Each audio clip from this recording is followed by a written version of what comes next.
Hey, Extension friends, Nate Burt here, NTAE Key Informant. Thank you so much for joining me for this on-demand video. So today we're going to focus primarily on using AI for research, and specifically in the context of business development, fundraising, looking to bring revenue into Extension for programming, education, etc. If you weren't able to join us for the recent live session, I'm recording this in late February 2026. Earlier this month, we had a live session all about AI and research. If you weren't available to be that, or you were there but you'd like the slides, Melanie and Charlie are going to follow up with those slides, which has more detail than I'm going to share here.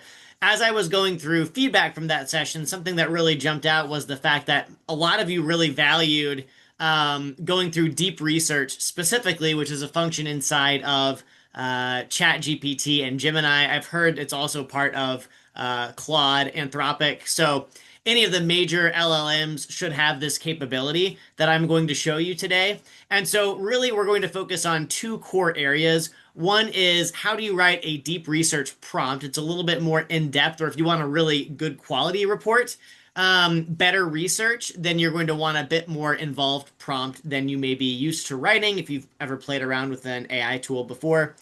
And then what I'm going to do is I'm going to actually show you what the output of a deep research project looks like, a little bit about how it runs. And we actually may do this in reverse because what I'd like to do is start the deep research process. Then I'm going to walk you through prompting. And when we come back, hopefully by the end of that, then we'll be able to see what Gemini, in particular, we're going to use Gemini because I frankly, but any of them are really good. I just like how Gemini is formatted in terms of the final product. It's easy to access and take action on right away. So hopefully by the time we're done talking about prompting, that will be done, and this can be helpful to you. So I'm going to go ahead and share my screen, and we will go ahead and jump in here. All right. So let me just say first, I'm going to walk you through this in a moment. I've gone ahead and written out a detailed prompt. Again, I'll explain all of this in just a moment, but this is going to be what I feed into Gemini. So I will walk you through this in just a moment, but I'm going to go ahead and copy this, and I'm going to click Tools. Again, I'm in Gemini. I pay for the $20 a month version. Um, Again, this capability may be available for free. In fact, it probably is, but double check me on that. Don't take my word for it. So here's deep research. So click this, and then you see it'll populate right here. If I wanted to, I could connect my email, my Google Drive, my chats.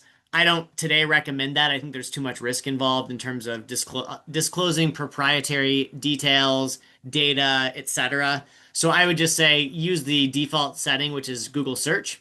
You can see you can also upload files here, but again, I've never done that before. I just like to say basically the way I should probably take a step back. Deep research basically is an agentic function within these large language models that allows the AI to go out on the public internet, public facing websites, things that are not behind a gate or a paywall, and basically simultaneously analyze hundreds of websites at once and generate a very detailed report for you, answering very specific questions with footnotes, citations, clickable links, etc. So if you can imagine it, again, if it's on the internet and you can imagine wanting that information, forget, and again, if there's any depth of it beyond just I need a very simple question answered, I continue to find new use cases for deep research because it is so powerful. It's so fast. Again, you wouldn't personally be able to look at hundreds of websites in probably a week's time, much less in, 15, 20 minutes. Okay, so I'm going to go ahead and click and paste into here my prompt. And so you can see the first thing I did. So basically, I'll walk you through my thought process here. Again, this prompt is totally made up. I was just sort of imagining, okay, what is something that an extension professional might want to know more about to give you a real world example of what this could look like, okay? So I'm not going to leave these headers in place because that could confuse the AI. So instead, I'm going to say you are the world's number one cooperative extension system research analyst. Um, you assign a role because again, you want to really help the AI. This is not classic software where you have a very clear input and a very predictable output. These systems are fundamentally unpredictable. Even the researchers don't understand how they work a lot of the time.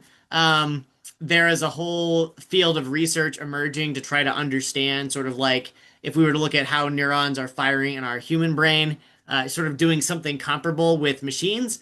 But again, it is not a perfect science. It is a rapidly evolving field.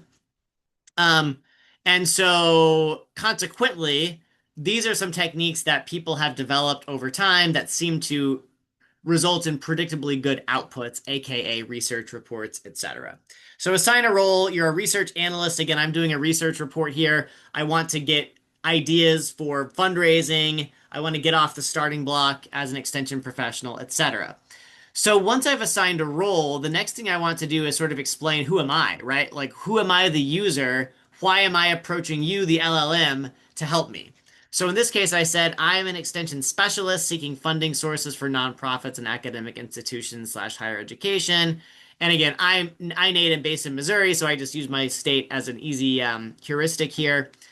Focused on accelerating education and outreach on food and nutrition to families with K through 12 children with the explicit purpose. I'm going to just be even more detailed just to give you a sense of how down the rabbit hole we can go and say of reducing the risk of childhood diabetes. Um, yeah, let's just focus on diabetes for now. Okay.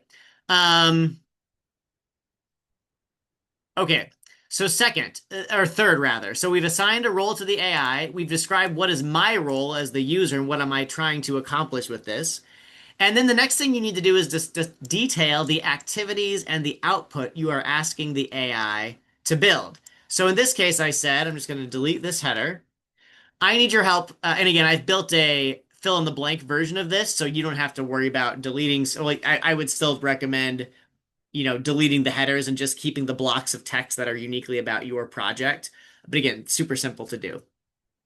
Okay. I need your help conducting an exhaustive analysis of public websites, news reports and releases, evidence-based research, data analyses, and all other credible online sources available to you. Okay. Um, so that's what I'm after. That's what I want the AI to go out on the internet and do.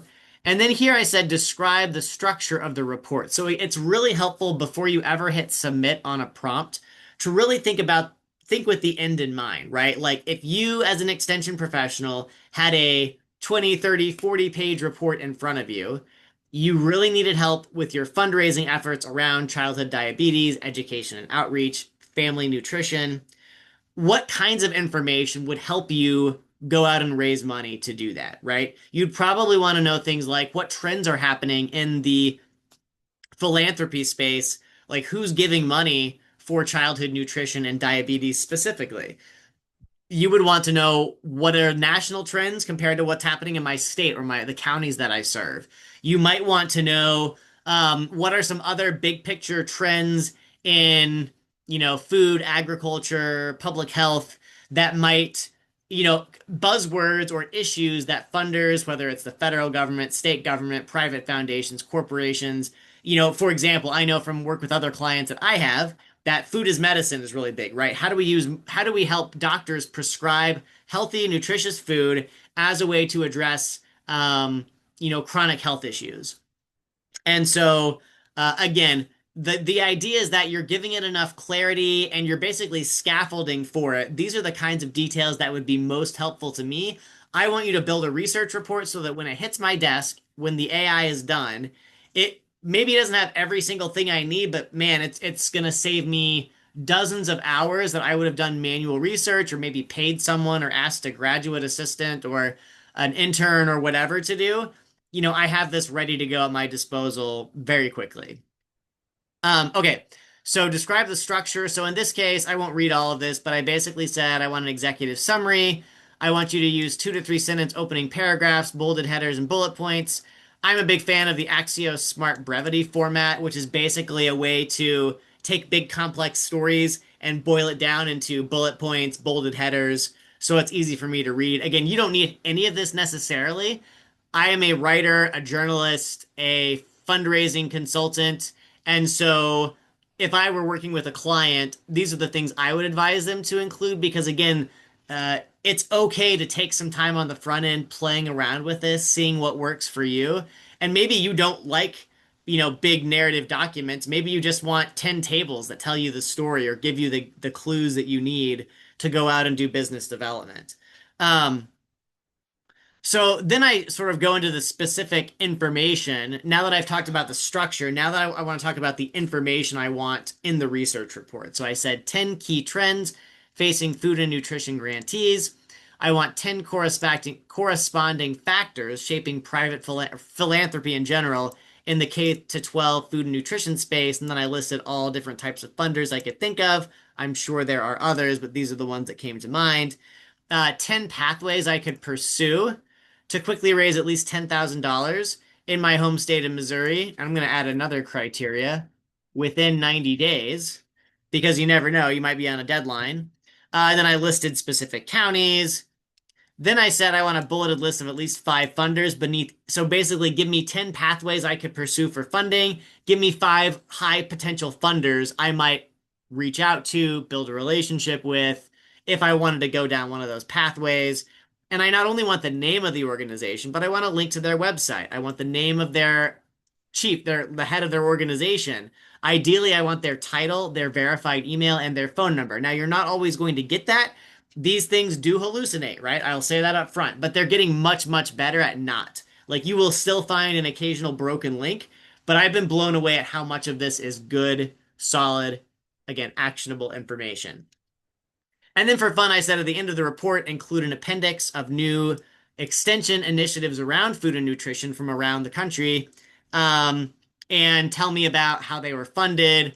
How are they differentiating what they do? Because again, if I'm an extension professional trying to set my program apart, but also exist and do a great job in the universal extension system, I might want to know what's already working. Like I don't necessarily want to reinvent the wheel. I have unique value I can contribute. So it might be good to do a bit of a competitive analysis, or just to see like who could I talk to in extension who might be able to help me find funding. Okay. And then this last section, I just included some details around it's a good idea to talk to the AI as if you were talking to a human, right? AI, LLMs are trained on human speech, human language. And so the more that you can say, think carefully, reflect on your work before it ever gets started, for whatever reason, that seems to help the output be better. Um, and I say begin when you're ready with my great thanks. Again, being polite, it sounds really weird, but it does tend to help create a better final product. Okay, so I'm going to delete this header here and just include the directions to think carefully. And then we're going to go ahead now. You have the option to choose between fast thinking or pro. So pro is one you have to, I think pro starts at like $200 a month. I don't have that. I don't expect you to either. Thinking, I used to be under the impression that if you clicked thinking, it's going to take longer. And typically, when you give AI more time to think, the results, the level of detail, the level of analysis is going to be stronger and stronger in a regular prompt, but also in deep research. I am increasingly convinced that fast is still outstanding, and oftentimes I need speed more than I do like an extra 20 to 30 minutes for the machine to think about it. Again, you may have all the time in the world, in which case maybe experiment like is fast or thinking getting me a better, use the same exact prompt, try it fast, then use the same exact prompt, try it with the thinking mode on, and see if it makes a difference. I don't know, so I'd be curious to hear from you. Okay, in this case, because I want you to be able to see the output while we're still on this call, I'm going to click fast and then I'm just going to hit submit. Now, in Gemini, typically what's going to happen is that it will, as it says here, it's going to generate a research plan.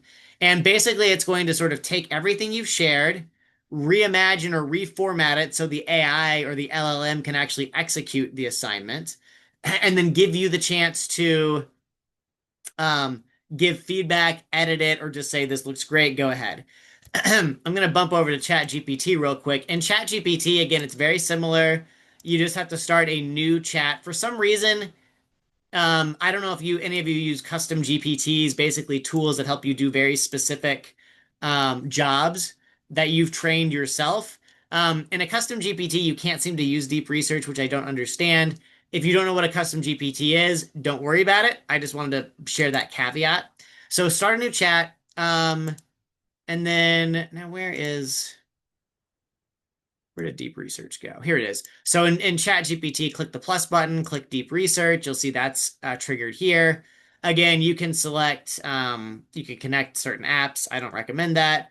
You can add specific sites in Chat GPT or just say search the web, which I just use the default setting of search the web.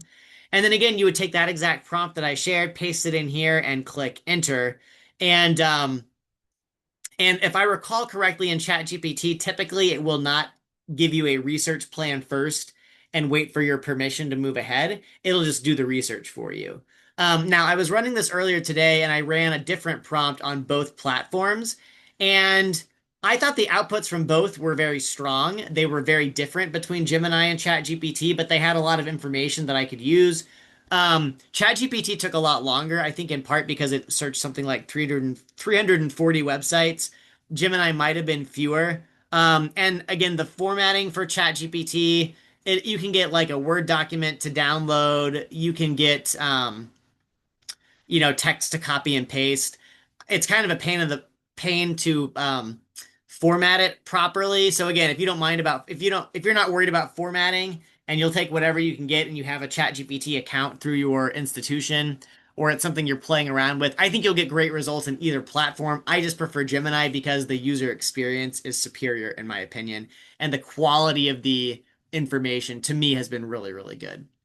Okay, so, okay, back to Gemini. Here's the research plan. I can click more. It says I'm going to first research websites. It includes all the information I shared, but it's also extrapolated and sort of interpreted. And it's going to say, like, let's look at major healthcare systems in Missouri, which is something that I didn't share with it, but it intuited based on the context of my request. Then it's going to analyze results and create my report, and it says it should be ready in a few minutes. So I could edit the plan, but I don't need to. I like the plan, so I'm going to hit start research. Okay, so while deep research is running in the background, let me bump back here real quick, and I will just sort of walk you through. So I went through that detailed prompt. Let me just do that one more time, but with my fill in the blank version. So again, I'm going to give this to all of you. You're welcome to play around with this. And again, this is not gospel, right? You may find that there are better ways to get information when you are doing research for business development purposes. You may learn new tricks that you discover, which again, I would love for you to send me a note, Nate Burt at extension.org. Again, Nate Burt at extension.org. I would love to hear what you're learning. And again, I think for most people, just seeing deep research in action for the first time is sort of like a light bulb moment. Like, whoa, like, and just imagine the possibilities. And the thing that maybe surprises me the most, as as AI is so much in its infancy, even though it's been around for decades, it just hasn't been this good in this sort of user friendly format. Um, it is amazing to me the kinds of questions that I hear that are great questions, and yet I don't think as a society we've yet developed the instinct for a variety of reasons, right? Some of us maybe object to aspects of AI, ethics, environmental impact, land use conversion for data centers. Again, there are lots of issues here. This is complicated, jobs impact. So I'm certainly not suggesting this is something everyone in extension should be doing or will be doing. I just want you to be aware, like these tools exist.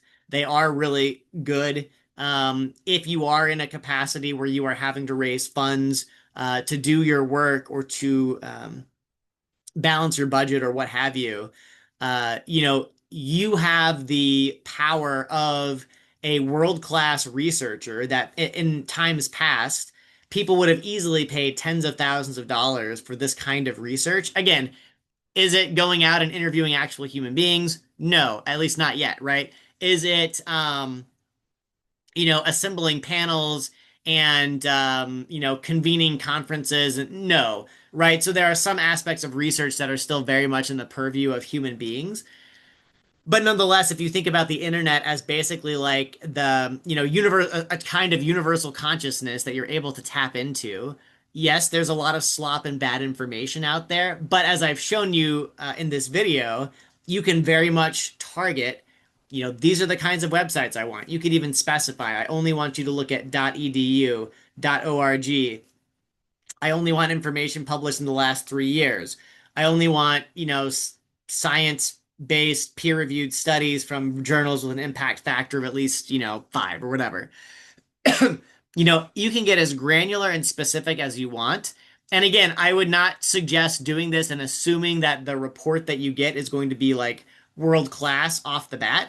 It might be. In fact, the more I do this, the more I'm blown away the very first time. I certainly try to spend this level of detail when I'm doing a research report for a client or I'm putting this together in my own business. Maybe I'm exploring a new service I'd like to offer. Maybe I'm exploring a new industry that I think I could serve effectively, but I don't know a lot about it, trying to get up to speed on, macroeconomic trends, trends in my state, data points, research studies that I should be analyzing, podcasts or YouTube videos I should be watching on the topic. Who are the experts in this field? What books should I be reading? These are all the kinds of questions that, as a small business owner, as someone working with an extension, serving a specific group of clients, those things historically would have taken dozens of hours, days of work, or I would have just sort of given up and said, well, if I find 3 YouTube videos, I'll have to just, I'll have to let that be the extent of my research because I don't have time to go into a lot greater depth. What I'm sharing now is that basically for little to no cost, you can get as much deep, high level consultative research as your heart desires and an infinite supply. So maybe the risk that I would share is that, and I'm going to just, well, I'll go ahead and keep sharing my screen for now. I would say that the risk is that there's such a glut of information. You have so much at your fingertips. It can almost start to feel like, well, now this is even more work because now I have to sort through it all. I think it's really clear to get an understanding of what your goals are, right?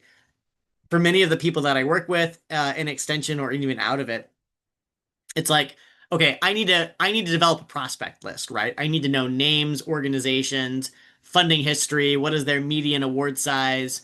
I don't necessarily, I think deep research could help you there.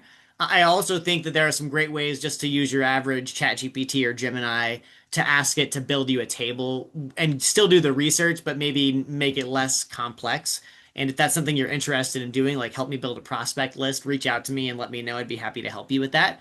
Nate Burt at extension.org. Um, and then the other thing is like, maybe you're preparing a grant proposal, for example, and deep research is simply giving you a landscape analysis or an economic analysis or whatever the case might be. And it's going to help you surface, 3 to 5 peer-reviewed studies that give you concrete data and information, point you to research that you can cite in your proposal to say, within my role at Extension, this is how we are building on this research. This research justifies or validates that there is a need here with this specific client base, and here's how we address that. So it can be both for your original research for, fundraising, but it doesn't have to just be, developing sponsorship material or building a prospect list. It could also be like, hey, I apply to several grants each month. I need data, I need research, I need to make sure these are like science-based reports, not just, random stuff I found on Reddit. And deep research can help you with that. Okay, so again, really quickly, and then we'll hop back to Gemini and deep research, and I'll show you what that final report looks like, hoping it's completed. Um, so, assign a role. You are the world's number one, whatever. Fill in the blank. What do you want the AI to act like? A researcher, a consultant, a project manager,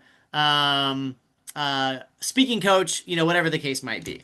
Then describe you and your goals, right? I'm an extension, fill in your title, seeking to, and then fill in what your goals are for this project. Then detail the activities. And actually, I'm also going to make a note here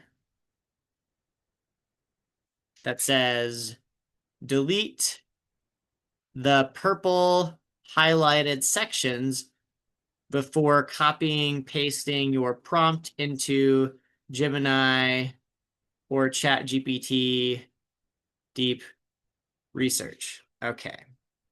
And I'm just going to go ahead and highlight all of these. So then you can see the next thing, I've described my goals. We already talked about that.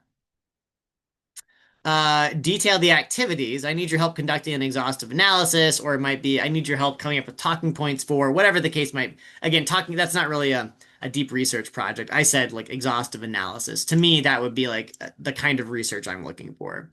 Then the structure of the report, right? Do you want paragraphs? Do you want bullet points? Do you want bolded headers? Do you want an appendices? If so, what should they have? And then down here, this is where you specify section one has this, section two says this, section three says that.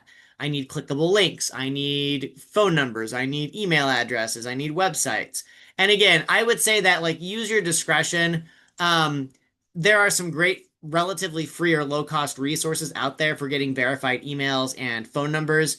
From a fundraising standpoint, Apollo.io is the one that I personally use and recommend. Again, I don't get a kickback or anything, but I found them to be most reliable. I found AI and LLMs to be spotty when it comes to names, titles, contact information, emails, phone numbers. Names and titles, it's getting much better at, right? Getting accurate information. And it's really helpful too, because a lot of times, like a CEO will step away and then an interim will come in. Well, AI is able to scan news releases and reports from these organizations very rapidly, in virtually real time. And so, there may be a change that happened overnight or in the last 2 weeks that you had no clue about, but the AI is able to pick up from these signals on the internet. So again, if you're trying to get something more granular like email or phone numbers, which those aren't always publicly listed, Apollo.io is a reputable, good resource for getting information like that to complement or supplement your deep research project. And then this part, talk to the AI as if you were talking to an assistant, ask it to think carefully. You would say, this is really important. We want you to make sure you're doing a thorough job of this, especially if you were working with a, teaching assistant or an intern or something like that. And, showing thanks, being grateful, that seems to help as well. All right, so then I would basically, once I filled in all the blanks parts, all the yellow, I would go ahead and delete all the purple sections, which are just headers that I put there for you to understand what information should go there, and then copy and paste the whole thing into deep research, and you're off to the races. Okay, last part here. Oh, it's still doing the research. Well, that is rather frustrating. Okay, let me think about this. So I'm a little surprised that it's not. Let me think about this. So I don't, unfortunately, am not able to show you exactly what this looks like, but let me paint the picture since my LLMs don't always cooperate. And sometimes things go very slowly, which, usually it's not the case, but I suspect that there are lots of people probably trying to use this right now, which could be part of it. Um, so what you would see if you were to look at the final report, a couple of things. While it's conducting the research in Gemini, you see this little like circle-y that's spinning around. When the research starts, it will actually sort of start to fill in color as it moves around the circle. If you see this hand that my cursor here. And once it's completed, the color will fill in the entire outside circle, and it will say something like research complete across the top here where you see this phrase funding food and nutrition education. Instead of show thinking, it would have some buttons like, one is like export or make a copy or save a copy to Docs, Google Docs, which I recommend. I think there's also a button where you can like copy and paste the text. Again, the biggest problem I've run into is that sometimes when you click one of these buttons, the system will like freeze. And maybe your browser will your window in the browser, your tab in the browser will crash, or maybe it doesn't open the tab in Google Docs for whatever reason. I would always say two things. Number one, it should be saved. So again, the worst case scenario, if it crashes, you should just be able to go back to Gemini, assuming you have a paid account, and it will have that information saved for you. If you click over here, it'll list all of your chats. And then secondly, when you click the button to open it to basically take all the research that it's just built for you in this window and turn it into Google Doc, it sometimes takes a little while. So just be patient. Don't click around on a lot of different tabs while you're waiting. Just let it do its job. And it should open up pretty quickly. I think it'll call it like an untitled document, or maybe it'll call it whatever name it came up with. And then you can retitle it. You can edit the Google Doc as needed, etc. Um, in my version of the report, again, based on the structure that I gave it, it's going to have a big title at the top. Then it's going to have section by section exactly what I asked for. And again, there's going to be information there that I didn't explicitly ask for, but it intuited to give me proper context. In Gemini, what I really like is that everything is footnoted. And if you are looking at the research report within Gemini, you can actually click on paragraph. There's going to be a little caret you can click on, a little button, and it will drop down. Okay, of the citations that we listed in this paragraph, these are the exact sources that we used with clickable links and a little preview box of what it looks like. I found that very helpful because sometimes I'll see something on a deep research project and I'm like, there's no way that data point is right. That's got to be a hallucination. I click on the research report and sure enough, it's dead on. And so again, these tools are getting better and better, far beyond anything I ever expected. At the end of the document in Gemini, it has an exhaustive list of all the footnotes together with clickable links. And again, I think you will be really excited by the possibilities here. I want to encourage you, if this was helpful or you found this interesting, send me a note, nateburt@extension.org. Happy to have a conversation, go deeper, answer questions. Again, I think the more extension professionals who learn and really adopt this and integrate it in ways that feel totally ethical and also totally helpful to them, the possibilities are endless of what kinds of reports you could create, how you could use that information in fundraising and program development and impact reporting, etc. So thanks so much. Have a great day, and I will talk to you soon. See ya. Bye-bye.